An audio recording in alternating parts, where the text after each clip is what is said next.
Nisan axar gözlərimdən, mən baxanda sürətinə. Anam, anam, anam mənim, ürək mənim, canım mənim, dərdlərimə dərman olan. Anam mənim, anam mənim.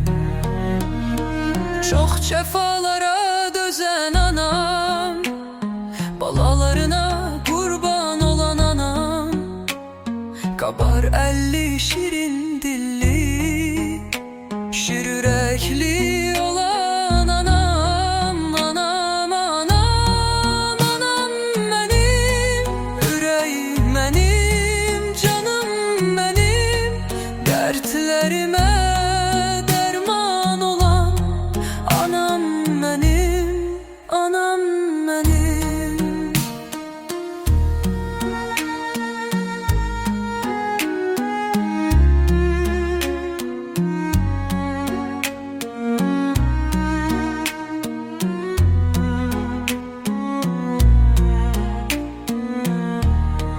Mən itirdim ürəyimi sən köçəndən. Anam mənim, başsız bədənim gəzir mənim, sənsiz indi anam mənim. Anam, anam, anam mənim, ürək mənim, canım mənim, dərdlərimə dərman olan. Anam mənim, anam mənim. İndi məbadım sənsən mənim, rukum səkdam sənsən mənim, başım üstə gəzən mələk, bu dünyada sənsən anam. Anam, anam, anam mənim, ürək mənim, canım mənim, dərdlərimə dərman olan.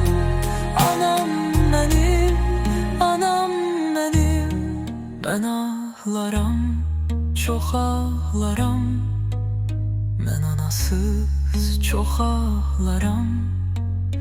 Gecə gündüz mən ağlaram, mən xəlfətdə çox ağlaram. Anam, anam, anam mənim, ürək mənim, canım